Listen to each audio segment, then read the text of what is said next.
Yauwa kuna ji? Kai. Bikin nan fa dole fa mun gama shiga mai. Kai kana ji? Naziru yanzu kaga kawayen amaryan nan ya kamata a dan basu na lalle. Gaskiya ne. Ita su kake ganin da ba su? 150 da ba su. Yanzu 100 kai mahaukaci ne.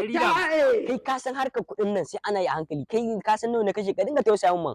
150. Ita kuma amarya fa. 300 zaka bata kanka da mu. Amarya ka bata 300 amarya kai mahaukaci ne kai ka san kana malam ka je ka ba za ka bata ba ka ce. Gaskiya ba san kuɗin kai amma Kana ji? Ina Abujo. Abujo.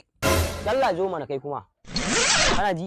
Yanzu tunda harkar bikin kai dalla ya za kai mun hauka ne dalla. Bikin ka ne ko hauka kai dan tsaya.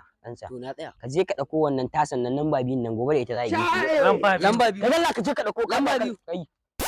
Wallahi Allah balan. Ka dalla zo je ka dauko ita dalla. Kai kuma kana ji? Ina ka ga dai a yanzu dai yunwa nake ji ko? To yanzu ga wannan ka je ka siyo min taliya ta 100 shinkafa 30 kana ji? Sai ka siyan dukule na 20. to ai tun muna mulkin jahiliya kai ne sai da kuɗin 150 babu wallahi kai mahaukaci ne. ya san kuɗin ka wannan babu to yanzu wallahi kai ba za ka tausaya min ka je ba ai ko ce mai abinci uwan mu ce nan ba kai mai san kuɗin abinci ka mace ma kai wa zan gani ne wai Wallahi to Allah wannan hauka ne. Ana cewa wani wai kaga wai wancan amma to ai kage yayi daidai annoba zai dauko amma wani wai abinci wai ka ji lamba. Me satin ka da Allah ba fa yake cewa ba haba ku ranar kai. Ku kai ma ka san dai harkar ɗaya na kai ba ƙarya fa. Ba ƙarya wallahi. yaran nan ma bai sai ya ga ya yi ka ce bai da hankali ya wannan murfin ma ka san babban aiki wai kalle ta da kyau abinci fa ba ai ba. wannan da Allah ina lamba ina tasan nan lamba ne ko wace ta saka yanzu wannan ba ya koya buci ya koyi ba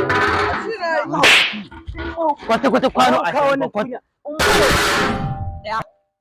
bari kira uwa amarya in ba na fasa bikin nan ba Allah ya fasa. na fasa wannan annoban ni za Ayi hakuri. Ga in ya fasa don ku in ya fasa ni zan aure. Allah ya fasa bikin nan ba Allah ya fasa